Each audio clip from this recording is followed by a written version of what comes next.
Hello friend, welcome to my channel से JD science classes में आप सभी का स्वागत है। जैसा कि हम यूपी पुलिस कांस्टेबल के लिए हिंदी के प्रैक्टिस सेट सॉल्व कर रहे हैं, तो आज हम एक नए प्रैक्टिस सेट के साथ उपस्थित हुए हैं। आशा करता हूं आप सभी अच्छे होंगे और आपकी तैयारी अच्छी चल रही होगी। अगर आप हमारे चैनल पर नए हैं तो चैनल को सब्सक्राइब कर लीजिएगा और बेल आइकन प्रेस कर दीजिएगा ताकि आपको नोटिफिकेशन मिलता रहेगा। देखिए, आपकी वैकेंसी लगभग आपका नवंबर लास्ट, ये अक्टूबर लास्ट या नवंबर फर्स्ट वीक तक देख हो सकता है आपकी वैकेंसी आ जाए। ठीक है, फॉर्म आपका भरने लगे तो आप अपनी तैयारी जारी रखिए, जल्द ही आपका फॉर्म आने वाला है। चलिए देखते हैं भी अगला पहला प्रश्न है, कह रहे कि संदेश रासक के रचयिता हैं। तो संदेश रासक के रचयिता हैं, कह रहे कि अमीर खुसरो हैं, अब्दुल रहमान है, रशनीद है या रसलीन है। बताइए भी सही ऑप्शन देखिए आपका यहाँ हो जाएगा, ऑप्शन नंबर बी हो जाएगा। अब्दुल रहमान जो है संदेश रासक के रचनाकार हैं, जो इनकी एकमात्र ये रचना है। ठीक है, देखिए अमीर खुसरो को ये हिंदी खड़ी बोली के पहले कवि माने जाते हैं। ठीक है, पहले पहले कवि जो है माने जाते हैं हिंदी खड़ी बोली के। ठीक है, चलिए अगला देखते हैं। अगला प्रश्न कह रहे हैं कि मैला आंचल के लेखक कौन है। तो सही ऑप्शन आपका कौन सा हो जाए, कह रहे कि फणीश्वर नाथ रेणु हैं, देवराज हैं, चतुर्सेन शास्त्री हैं या नागार्जुन है। तो आपका सही ऑप्शन कौन सा हो जाएगा, ऑप्शन नंबर ए हो जाएगा। फणीश्वर नाथ रेणु जो है महिला आंचल के लेखक हैं। देखिए अगला प्रश्न है, अगला प्रश्न कह रहे कि कौन वर्ण घोष नहीं है। देखिए घोषत्व के आधार पर दो भागों में बांटा गया है, घोष या सघोष और अघोष। ठीक है, घोष को सघोष भी कहते हैं। ठीक है, और अघोष। चलिए नहीं वाला हमको बताना है, करें कि ग ल त ड। बताइए तो सही ऑप्शन आपका कौन सा हो जाएगा। तो सही ऑप्शन आपका सी नंबर हो जाएगा। ता जो है ये घोष वर्ण, घोष व्यंजन नहीं है। ठीक है, देखिए घोष जो है हर वर्ग का तीसरा, चौथा और पांचवा व्यंजन जो है ये क्या कहलाता है, घोष के अंतर्गत आता है, जिसे सघोष भी कहते हैं। ठीक है, और देखिए अघोष क्या है, हर वर्ग का पहला और दूसरा क्या कहलाता है, अघोष व्यंजन कहलाता है। ठीक है, तो आपका यहाँ सी नंबर यहाँ सही हो जाएगा। देखिए ग ल और डा जो है आपके घोष है, तो ता जो है आपका क्या है भी, घोष नहीं है। चलिए आगे देखते हैं। अगला प्रश्न है, करें कि निम्नलिखित ध्वनियों में से कौन सा दंतोष्ठ है। करें कि थ, फ, म या व। तो सही ऑप्शन हो जाएगा, तो ऑप्शन नंबर आपका डी नंबर हो जाएगा। वह जो है आपका दंतोष्ठ के अंतर्गत आएगा। ठीक है, देखिए आपको यहाँ पर 5 जो स्पर्श व्यंजन कितने भाई 25 होते हैं, कहाँ से लेकर का से लेकर माँ तक। ठीक है, तो ये आपके स्पर्श व्यंजन कहलाते हैं। इन स्पर्श व्यंजनों को 5 भागों में बांटा गया, जो अलग अलग प्रकार से जाने जाते हैं। जैसे देखिए इनको याद रखना, के, टी, यम, डी और वी। देखिए का से कंठ वर्ग आता है, जिसमें आप का वर्ग आएगा। ता से तालु वर्ग मतलब चा वर्ग आता है। माँ से मूर्धन मतलब टा वर्ग आता है। डा से दंत वर्ग मतलब ता वर्ग आता है। और वाह मतलब वी से ओष्ठ पा वर्ग आता है। ठीक है, तो यह ध्यान रखिएगा। चलिए आगे चलते हैं। अगला प्रश्न कह रहे हैं कि कौन सा फारसी शब्द नहीं है। तो नहीं वाला आपको बताना है। देखिए मलीदा है, पैमाना होता है और तनख्वाह होता है। तो देखिए इस्तीफा आपका फारसी शब्द नहीं है। तो इस्तीफा किस कौन सा शब्द है, तो ये जो है अरबी भाषा का शब्द है। किसका भाई, अरबी भाषा का शब्द हो जाएगा। ठीक है, देखिए अगला है, करें कि निम्नलिखित शब्द में स्वर संधि स्वर संधि को पहचाने। तो इसमें आपको इन 4 जो शब्द दिए गए, इनमें आपको पहचानना है कि कौन सा इसमें स्वर संधि। देखिए भोजनालय, तो भोजनालय का संधि विच्छेद कैसे करेंगे, भोजन प्लस आलय। ठीक है, आलय करेंगे। देखिए सच्चरित्र का सच्चरित्र का क्या संधि विच्छेद आप करेंगे इसका, तो क्या होगा, सत प्लस चरित्र। ठीक है, और देखो तमो गुण, तमाह प्लस गुण, तमाह प्लस गुण। ठीक है, और भी एक मनोहर का मनाह प्लस हर। ठीक है, तो अब बताइए सही आपका कौन सा हो जाएगा। तो कौन सा हो जाएगा, एक नंबर में आपका है भोजनालय में आपका स्वर संधि है। ठीक है, और देखिए सच्चरित्र में आपका व्यंजन संधि है, तमोगुण में आपका कौन सा संधि है, विसर्ग संधि है, मनोहर में विसर्ग संधि है। ठीक, तो एक नंबर आपका सही हो जाएगा। आइए अगला देखते हैं। अगला प्रश्न कह रहे हैं कि मुझसे खड़ा भी हुआ नहीं जाता, इस वाक्य का वाच्य होगा। तो देखिए, तो वाच्य आपके 3 प्रकार के होते हैं, कर्मवाच्य, कर्तृवाच्य और भाववाच्य। बताइए भाई, तो जिसमें कर्म प्रधान होता है तो वहाँ कर्मवाच्य होता है, जहाँ कर्ता प्रधान होता है वहाँ कृतवाच्य होता है, और जहाँ जैसे मुझसे चला नहीं जाता, मुझसे खाया नहीं जाता, तो वहाँ पर आपका कौन सा हो जाता है? भाववाचक हो जाता है। तो भाववाचक, तो सही ऑप्शन आपका ए नंबर सही हो जाएगा। अगला प्रश्न है, अगला प्रश्न है कि वह आए तो मैं जाऊं, प्रस्तुत वाक्य में कौन सा काल है? बताइए। तो सही ऑप्शन आपका हो जाएगा, तो ऑप्शन नंबर ए हो जाएगा, हेतु मद भविष्य काल। ठीक है, तो ऑप्शन नंबर ए सही हो जाएगा। देखिए, हेतु मद भविष्य काल क्या होता है? क्रिया के जिस रूप से किसी कार्य का पूरा होना किसी दूसरी क्रिया के होने पर निर्भर करे, उसे हम क्या कहते हैं? हेतु मद भविष्य काल कहते हैं। ठीक है, जैसे और एग्जाम्पल है, जैसे वह पढ़ेगा तो सफल होगा, वह कमाए तो मैं खाऊं। ठीक है, तो इस प्रकार देखिए, भविष्य काल के कुल के कितने भाग होते हैं? इनको 3 भागों में बांटा गया है। कौन कौन से? सामान्य भविष्य काल, संभाव्य भविष्य काल और हेतु मद भविष्य काल। और भूतकाल को कितने? 6 भागों में बांटा गया है। भविष्य काल को कितने? 5 भागों में बांटा गया है। ठीक है, चलिए आगे चलते हैं।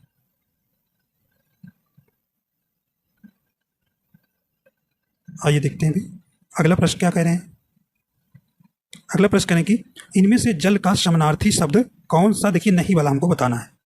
देखिए, पानी होता है, नीर होता है और अम्बु होता है। ठीक है, अम्बु होता है। तो यहाँ पे देखिए, आपका नल जो है, यह जो है जल का समानार्थी शब्द नहीं होगा। ठीक है, चलिए आगे देखते हैं।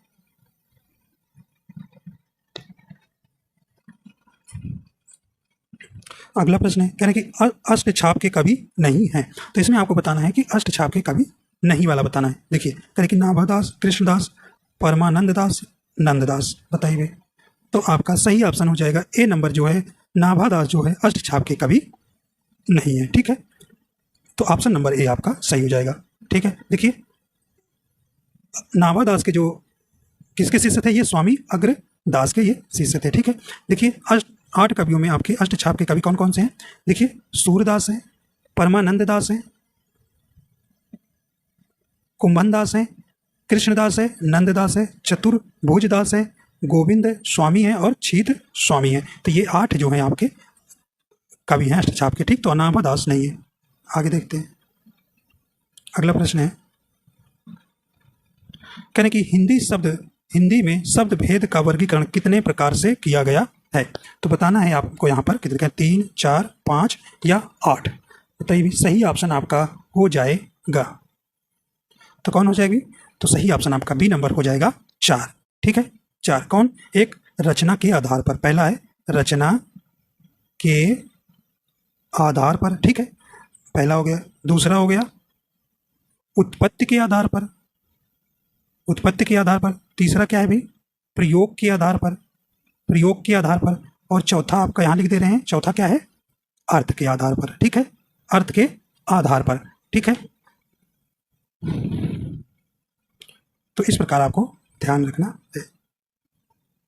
तो ऑप्शन नंबर बी आपका यहाँ सही हो जाएगा। ठीक है, अगला है, अगला प्रश्न है, कह रहे हैं कि वाक्यों का वर्गीकरण कितने प्रकार से किया गया है? बताइए भी, 3, 4, 5 या 6। सही ऑप्शन आपका हो जाएगा बी नंबर, सॉरी ए नंबर आपका 3। कितने प्रकार के? 3। तो वाक्यों का वर्गीकरण कितने प्रकार से किया गया? 3 प्रकार। कौन कौन से भाई? सरल वाक्य, सरल वाक्य पहला हो गया। दूसरा क्या हो गया भाई? दूसरा आपका संयुक्त वाक्य, संयुक्त वाक्य। ठीक है, तीसरा क्या हो गया? आपका मिश्रित वाक्य, मिश्रित वाक्य। ठीक है, तो ये आपके वाक्यों का वर्गीकरण कितने प्रकार से किया गया है? तो 3 प्रकार के। ठीक है, अब देखिए, सरल वाक्य नहीं कहते हैं जिन वाक्यों में केवल एक ही उद्देश्य और एक ही विधेय होता है, उन्हें सरल वाक्य कहते हैं। जैसे रमेश ने भोजन किया, सरला ने खेला। ठीक, तो इस प्रकार आपको ध्यान देना, ये सरल वाक्य हो गए। संयुक्त वाक्य क्या होते हैं भाई? जिन वाक्यों में 2 या 2 से अधिक सरल वाक्य समुच्चय बोधक अवयव, जैसे समुच्चय बोधक अवयव क्या होते हैं? जैसे और, तथा, एवं, पर, परंतु आदि से जुड़े होते हैं, उन्हें संयुक्त वाक्य कहते हैं। ठीक है, और मिश्रित वाक्य है भी। मिश्रित वाक्य में क्या? जिन वाक्यों में एक मुख्य या प्रधान वाक्य हो और अन्य आश्रित उपवाक्य हैं, उन्हें मिश्रित वाक्य कहते हैं। ठीक है, चलिए आगे चलते हैं। अगला प्रश्न कह रहे हैं कि भरत मुनि किस रस को नहीं मानते हैं? बताइए भाई। सही ऑप्शन आपका हो जाएगा कौन सा हो जाएगा? तो किस रस को नहीं मानते? ये ऑप्शन नंबर बी हो जाएगा, शांत रस को। ठीक है, शांत रस को जो है भरत मुनि जो है नहीं मानते। तो इस प्रकार आपका कौन सा हो जाएगा? तो ऑप्शन नंबर आपका बी नंबर यहाँ सही हो जाएगा। ठीक है, रसों की संख्या कितनी है? टोटल 8 है। ठीक है, और अस्थायी भावों की संख्या भी कितनी है? सॉरी 9 है। 9 लिख रहे हैं, बोल रहे हैं 8। ठीक है, 9 होते हैं। ठीक है, तो 9 जो है अस्थायी भावों की संख्या होती है और 9 ही रस है। ठीक है, अगला प्रश्न है, कह रहे कि हंस पद चिन्ह को और किस नाम से जाना जाता है? कह रहे कि त्रुटिबोधक, लोप चिन्ह, समाप्त सूचक चिन्ह या इनमें से कोई नहीं। तो देखिए हंस बोधक का चिन्ह कैसा होता है? ऐसे होता है कुछ। ठीक है, तो ठीक है, हिंदी जो विराम चिन्हों की कुल कितनी संख्या है? ये 20 होती है ना, 20 होती है। ठीक है, बताइए सही ऑप्शन आपका हो जाएगा। तो आपका ऑप्शन नंबर ए हो जाएगा, त्रुटि बोधक। ठीक है, त्रुटि बोधक। देखिए लोप चिन्ह क्या होता है? तो ऐसे कुछ होता है ना, ऐसे। ठीक है, और ये आपका त्रुटि बोधक ऐसे। और समाप्त सूचक चिन्ह कैसे होता है? ऐसे कुछ होता है। ठीक है, तो इस प्रकार आपको ध्यान रखना है। तो चिन्हों की कितनी संख्या होती है? 20 है। अगला देखते हैं,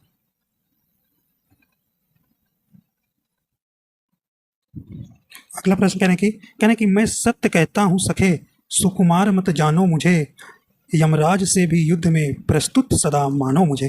तो कहने की में कौन सा रस है? आपको बताना इसमें कौन सा रस है। देखिए भी करें, हास्य रस है, करुण रस, वीर रस या रौद्र रस। तो कौन सा हो जाएगा? तो सही ऑप्शन आपका सी नंबर हो जाएगा, वीर रस। ठीक है, तो यहाँ पे वीर रस हो जाएगा ना। कह रहे हैं मैं सत्य कहता हूँ सखे, सुकुमार मत जानो मुझे, यमराज से भी युद्ध में प्रस्तुत सदा मानो मुझे। तो ये लक्ष्मण जी कह रहे हैं, तो यहाँ पे आपका सी नंबर आपका सही हो जाएगा। तो वीर रस का स्थायी भाव भी आपको याद रखना है, उत्साह होता है। ठीक है, उत्साह होता है। ठीक है, देखिए सबके स्थायी भाव रिवाइज करा देते हैं। देखिए श्रृंगार रस का स्थायी भाव रति होता है, करुण रस का शोक, वीर रस का उत्साह, हास रस का हास, रौद्र रस का क्रोध, विभत्त रस का घृणा या जुगुप्सा, भयानक का भय, और अद्भुत का स्थायी भाव विस्मय, और शांत रस का निर्वेद। ठीक, शांत रस का बहुत पूछा जाता है, तो निर्वेद याद रखिएगा अस्थायी भाव। ठीक है, तो यहाँ आपका वीर रस हो जाएगा। देखिए अगला प्रश्न है, अगला प्रश्न करें कि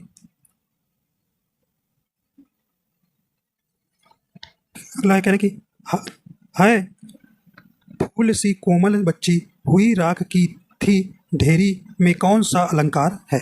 तो यहाँ आपको बताना है इसमें कौन सा अलंकार है।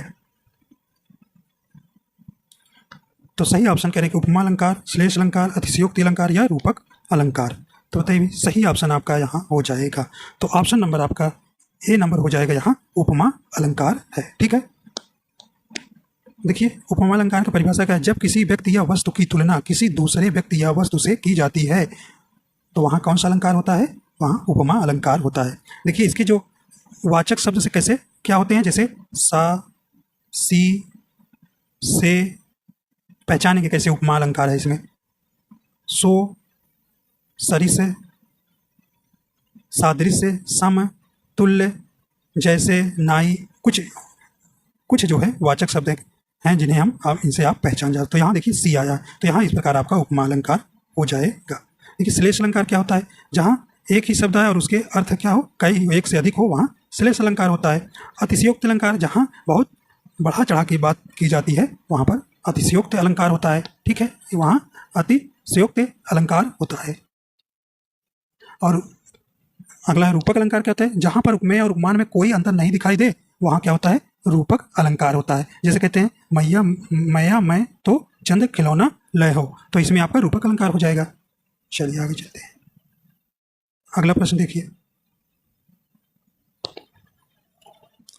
अगला है कहने कि मेरी भाव बांधा हरो, राधा नागरी सोए, जा तन की झाई परे, श्याम हरित दुति होए, में कौन सा छंद है? बताइए भी कौन सा इसमें छंद है। कहने की सुराठा है, दोहा है, चौपाई है या बरवा है। तो बताइए सही ऑप्शन हो जाएगा। तो सही ऑप्शन देखिए गिनते हैं। देखिए मेरी में आपके क्या है? 2-2 मात्राएं हैं, भाव में 1-1 हैं, बांधा में 2-2 हैं, हा में 1, र में आओ का मात्रा 2, ठीक है। तो गिनिए इसको, देखिए 2 2 4 4 5 6 6 2 8 2 10 10 11 2 13। तो देखिए 13 मात्राएं आ गई पहले चरण में। दूसरे चरण में देखिए भाई, दूसरे में राधा में देखिए 2 2 2 है, रा बड़ा धा बड़ा है, नागरी में ना बड़ा है तो 2 हो जाए, गा में 1 हो जाए, रा में छोटी मात्रा 1 ही होगा। सोए में सा में का मात्रा है 2 हुई, या में 1 छोटा मात्रा है क्या होगा 1 होगा, गिन लीजिए। तो 2 2 4 2 6 6 7 8 8 2 10 11। मतलब अब समझ में आ गया भी कि जो है पहले और तीसरे चरण में क्या होते हैं, 13 मात्राएं होती हैं, ठीक है। और दूसरे और चौथे में 11 मात्राएं होती हैं, उसे हम क्या कहते हैं, दोहा कहते हैं। तो आपका यहाँ बी नंबर सही हो जाएगा, ठीक है। तो आपका यहाँ बी नंबर सही हो जाएगा। यह कैसा है, ये अर्ध सम्मात्रिक छंद है दोहा, ठीक है, ठीक है। देखिए सोनाठा में 11-13 मात्राएं होती हैं, चौपाई में 16-16 मात्राएं होती हैं, ठीक है। बरवे में 12 और 7-7 मात्राएं होती हैं, ठीक है। चलिए आगे देखते हैं। अगला कहने की, राम ने बताया कि वह घर जा रहा है। राम ने बताया कि वह घर जा रहा है, किस प्रकार का वाक्य है, बताइए भी। तो देखिए जा रहा, तो ये घर जा रहा, तो किससे, ये आश्रित वाक्य है, बताया, ठीक है। तो यहाँ पे आपका सही ऑप्शन क्या हो जाएगा, मिश्रित वाक्य, सरल वाक्य, संयुक्त वाक्य। तो कौन सा हो जाएगा, ऑप्शन नंबर ए हो जाएगा। यहाँ पे मिश्रित वाक्य है, ठीक है। का की से आपसे जुड़ा रहेगा शब्द, तो ऑप्शन है वो मिश्रित वाक्य आएगा, ठीक है। अगला है, कह रहे कि एक से बढ़कर दूसरे का अर्थ व्यक्त करने के लिए सही लोकोक्ति है। तो कौन सा हो जाएगा, तो सही ऑप्शन आपका हो जाएगा, तो ए नंबर आपका सही हो जाएगा, शेर को सवा शेर, ठीक है। अगला है, कहने निम्नलिखित मुहावरे का अर्थ क्या है, कहने चक्कर में डालना। बताइए भी चक्कर में डालना मुहावरे का सही अर्थ क्या होगा। चलिए करेंगे, चकित करना, घुमा देना, धोखा देना, चक्कर मारना। तो सही ऑप्शन आपका ए हो जाएगा, चकित करना, ठीक है। अगला देखिए, अगला प्रश्न है, कह रहे दशानन में कौन सा समास है। तो भी बताइए इसका समास विग्रह करेंगे, 10 है आनन, जिसके अर्थात किसके, रावण के। तो 10 सर किसके थे, रावण के। तो बताइए भी सही ऑप्शन हो जाएगा, तो कौन सा हो जाएगा आपका यहाँ, तो ऑप्शन नंबर यहाँ पे आपका डी नंबर सही हो जाएगा। इसमें कौन सा समास है, यहाँ पर बहुब्रीहि समास हो जाएगा, ठीक है। तो ऑप्शन नंबर डी सही हो जाएगा। देखिए बहुब्रीहि समास क्या होता है, जिसमें ऐसा समास जिसमें कोई भी पद प्रधान नहीं होता या किसी अन्य की ओर क्या करता है, संकेत करता है, तो वहाँ बहुब्रीहि समास होता है, ठीक है। कर्मधारय समास क्या होता है भाई, कर्मधारय समास में इसका पहला पद क्या होता है, विशेषण होता है, पहला पद विशेषण होता है, और अंतिम पद क्या होता है, संज्ञा या विशेष होता है, उसे कर्मधारय समास कहते हैं। तत्पुरुष समास क्या होता है, जिस समास का अंतिम पद प्रधान हो उसे तत्पुरुष समास कहते हैं, ठीक है। और द्विगु समास, द्विगु मतलब जिसमें संख्यावाचक क्या हो भाई, जिस समास का प्रथम पद जो है संख्यावाची तथा अंतिम पद संज्ञा हो उसे हम द्विगु समास कहते हैं, जैसे त्रिफल, नवरत्न, ठीक है। तो ये आप जानते हैं समास कितने प्रकार के होते हैं, 6 प्रकार के होते हैं, ठीक है। अगला देखते हैं भाई, चलिए बताइए, कहने की महाजन शब्द में समास है, कहने की द्वंद्व समास, कर्मधारय समास, अव्ययी भाव समास या बहुव्रीहि समास। तो सही ऑप्शन आपका हो जाएगा, तो बताइए भाई, तो सही ऑप्शन आप क्या हो जाएगा, बी नंबर सही हो जाएगा। कर्मधारय समास देखिए, महा आपका विशेषण हो गया और जन आपका संज्ञा हो गया, तो पहला शब्द जिसमें विशेषण अंतिम पद संज्ञा या विशेष होता है उसे कर्मधारय समास कहते हैं, तो आपका बी नंबर यहाँ सही हो जाएगा, ठीक है। देखिए अव्ययी भाव समास क्या है, जिस समास का प्रथम पद या पूर्व पद अव्यय हो, अर्थात जिसमें प्रथम पद प्रधान हो उसे अव्ययी भाव समास कहते हैं, ठीक है। द्वंद्व समास आप जानते हैं, जिसमें दोनों पद प्रधान होते हैं, जैसे माता पिता, रात दिन, भाई बहन। चलिए आगे देखते हैं, करें उपकार को मानने वाला के लिए एक शब्द है। चलिए भैया, जो उपकार को मानता है उसके लिए एक शब्द क्या होगा, करें कृतज्ञ होगा, धर्मज्ञ होगा, कृतज्ञ होगा या परोपकारी होगा, बताइए। तो सही ऑप्शन आपका ए नंबर हो जाएगा, कृतज्ञ होगा, ठीक है। जो परोपकार को मानता है उन्हें कृतज्ञ कहते हैं, और कृतज्ञ किसे कहते हैं, जो परोपकार को ना माने, ठीक है, उन्हें कृतज्ञ कहते हैं। चलिए आगे चलते हैं, अगला प्रश्न है, कह रहे कि विशेषण के मुख्यतः कितने भेद होते हैं, बताइए भाई विशेषण के कितने भेद होते हैं। तो सही ऑप्शन आपका कौन सा हो जाएगा, ऑप्शन नंबर ए सही हो जाएगा। 4 भेद होते हैं, कौन कौन से, देखिए गुणवाचक, दूसरा है संख्यावाचक, और तीसरा है परिमाणवाचक, और चौथा जो लास्ट है सार्वनामिक विशेषण, सार्वनामिक विशेषण, ठीक है। अगला देखते हैं, कह रहे हैं कि निम्नलिखित में से कौन सा विशेषण नहीं है। तो यहाँ पे आपको बताना है कौन सा शब्द है जो विशेषण नहीं है। देखिए बर्फीला है, नमकीन है और पथरीला है। तो देखिए आपका सी नंबर नहीं है, नमक जो है आपका विशेषण शब्द नहीं है। आइए अगला देखते हैं। देखिए अगला प्रश्न है, कह रहे हैं कि पर्यायवाची की दृष्टि से एक वर्ग शुद्ध है। तो आपको यहाँ क्या बताना है, शुद्ध बताना है। बताइए भाई। कह रहे हैं कि महेश, रमेश, भूतेश, सतीश। बताइए भाई। देखिए यहाँ पे आपका रमेश जो है, देखिए महेश, भूतेश और सतीश ये आपके तो महादेव के हो गए, लेकिन रमेश जो है विष्णु का पर्यायवाची हो जाता है। क्या भाई, विष्णु का हो जाता है, तो ये तो नहीं सुमेलित है। चलिए अगला देखते हैं। सिंह, पंचानन, नाहर या मृगारी। तो बताइए ये तो आपका दिख रहा है सही कलर। यानी सूर्य, रवि, दिनकर, तरणी। तरणी किसका होता है, ये तो नाव का होता है भाई। क्या होता है, नाव का पर्यायवाची होता है। नाव का जैसे बेड़ा भी कहते हैं, जलपान भी कहते हैं, जलवाहन भी कहते हैं, तरी भी कहते हैं। तो ये भी कट गया। अगला है कहें अग्नि, पवन, अनल, पिसून।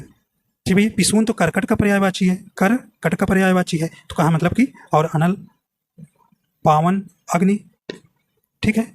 तो अनल, पावक ये आग के पर्यायवाची हैं। तो यहाँ देखिए आपका ये कैसे सही है, तो बी नंबर यहाँ सही हो जाएगा। सिंह, पंचानन, नाहर और मृगारी ये जो है किसके पर्यायवाची, ये आपके सही सुमेलित है। ठीक है, अगला देखते हैं।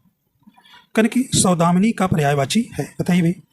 तो सही ऑप्शन आपका ए नंबर हो जाएगा, विद्युत हो जाएगा। अगला है कन की मध्यम पुरुष का उदाहरण है। मध्यम पुरुष का उदाहरण है। तो बताइए भाई। देखिए आपके 3 पुरुष होते हैं, प्रथम पुरुष, मध्यम पुरुष और अन्य पुरुष, जिन्हें उत्तम भी पुरुष कहते हैं। चलिए बताइए। तो सही ऑप्शन आपका ए हो जाएगा। जैसे आप first person, second person, third person English में पढ़ते हैं ना, वही है ये। तो यहाँ आपका यू जो है तुम होता है ना, तो यहाँ तो यू जो है आपका क्या हो जाएगा, मध्यम पुरुष हो जाएगा। तो आई जो है प्रथम पुरुष हो जाएगा। वे और वह जो है ये क्या है भाई, ये अन्य पुरुष के अंतर्गत आते हैं। ठीक है, चलिए आगे देखते हैं। करें कुछ खाकर ही बाहर जाना। वाक्य में कुछ जो है किस सर्वनाम का प्रकार है। तो आप जानते हैं सर्वनाम के 6 भेद हैं। बताइए भी। तो कुछ करें कुछ मतलब कि कुछ भाई ये क्या है, सही ऑप्शन आपका हो जाएगा। तो भैया सही हो जाएगा क्या, सी नंबर हो जाएगा। अनिश्चितवाचक सर्वनाम है ना। ठीक है, तो सर्वनाम के आपके कितने भेद हो जाएंगे, 6 भेद आपके हो जाएंगे। ठीक है, कौन कौन से, पुरुषवाचक, निश्चयवाचक, अनिश्चयवाचक, संबंधवाचक, प्रश्नवाचक और निजवाचक सर्वनाम। चलिए आगे चलते हैं। चलिए बताइए, करें कि भील का स्त्रीलिंग है। करें कि भालना है, भालू है, भीलनी है, भीलनी है। तो सही ऑप्शन आपका सी नंबर सही हो जाएगा, भीलनी हो जाएगा। अगला है करें कि निम्नलिखित में से कौन सा शब्द स्त्रीलिंग है। चलिए भाई सही ऑप्शन आपका हो जाएगा। तो ऑप्शन नंबर बी हो जाएगा, योगनी जो है आपका क्या है, स्त्रीलिंग हो जाएगा। ठीक है, देखिए कहार अच्छा होता है। देखिए अच्छी लगा के आपको पहचानना है। ठीक है, मालिक अच्छा होता है कि मालिक अच्छी होती है, तो मालिक अच्छा होता है पुल्लिंग हो गया। पाठक अच्छा होता है, कहार अच्छा होता है, तो ये सब पुल्लिंग में आ जाएंगे। अगला देखते हैं। करें कुर्सी पर मास्टर जी बैठे हैं, वाक्य में कौन सा कारक है। बताइए भाई, कारक जो है आपके कितने भेद होते हैं, 8 भेद होते हैं। चलिए बताइए। देखिए पर, में पर तो किसके ये सिंबल होते हैं, तो ये किसके होते हैं, ये कारक चिन्ह होते हैं में पर, तो ये अधिकरण के हो जाए। देखिए पर आया है तो आपका सी नंबर सही हो जाएगा। ठीक है, देखिए कारक जो है 9 प्रकार के हैं। देखिए इनके चिन्ह आपसे पूछे जाते हैं। देखिए कर्ता कारक का चिन्ह क्या होता है, ने होता है। ठीक है, कर्म का को होता है, करण का से के द्वारा होता है चिन्ह। ठीक है, के द्वारा होता है। संप्रदान का को के लिए होता है। ठीक है, को के लिए होता है। और अपादान का जानते हैं आप, से होता है कारक चिन्ह। संबंध का के की होता है, का के की होता है। अधिकरण का भी बताया, में पर होता है। और संबोधन का हे अरे होता है। ठीक है, चलिए अगला देखिए। कहने कि कर्मवाच्य में प्रधान होता है। बताइए भाई कर्मवाच्य में कौन प्रधान होता है। तो कर्म होता है, तो ऑप्शन नंबर सी हो जाएगा। कर्ता में कर्ता प्रधान होता है, मतलब कर्तवाच्य में कर्ता प्रधान होता है। अगला देखिए, निम्न में प्रणयार्थक क्रिया है, तो आपको बताना है इसमें प्रणयार्थक क्रिया कौन सी हो जाएगी। चलिए भाई, करें बुलवाना, समझना, बैठना या सुनना। तो सही ऑप्शन ए नंबर हो जाएगा, बुलवाना। बुलवाना जो है प्रणयार्थक क्रिया है। देखिए प्रेरणार्थक क्रिया क्या है? जिस क्रिया से यह पता चले कि कर्ता स्वयं कार्य ना करके किसी दूसरे को कार्य करने के लिए प्रेरित करता है, वहाँ प्रेरणार्थक क्रिया कहलाती है। ठीक है, जैसे कराना, करवाना, लिखवाना। ठीक है, अगला देखिए, कह रहे कि खिड़की किस प्रकार का शब्द है? तो ये कैसा शब्द है? तो आपका ये ऑप्शन नंबर ए हो जाएगा, देशज शब्द है। अगला देखिए, कह रहे कि कन्नौजी बोली किस जनपद में बोली जाती है? तो ये कहाँ बोली जाती है? ये सही ऑप्शन है डी हो जाएगा, हरदोई जनपद में। तो कन्नौजी बोली हरदोई जनपद में बोली जाती है। अगला है, अगला प्रश्न कह रहे हैं कि हिंदी शब्द किसका दिया हुआ है? बताइए भी, करें आर्यों का, ईरानियों का, यूनानियों का या तुर्कों का? सही ऑप्शन आपका बी हो जाएगा, ईरानियों का जो है हिंदी शब्द दिया हुआ है। ठीक, तो इस प्रकार आपके बी नंबर यहाँ सही हो जाएगा। तो देखिए आपके पूरे हमने 37 क्वेश्चन करा दिए। तो आशा करता हूँ ये आपको पसंद आया। अगर आपको पसंद आएगा है तो हमारे चैनल पर नए तो चैनल को जरूर सब्सक्राइब करिएगा और लाइक एंड शेयर कर दीजिएगा। वीडियो देखने के लिए आपका बहुत बहुत धन्यवाद।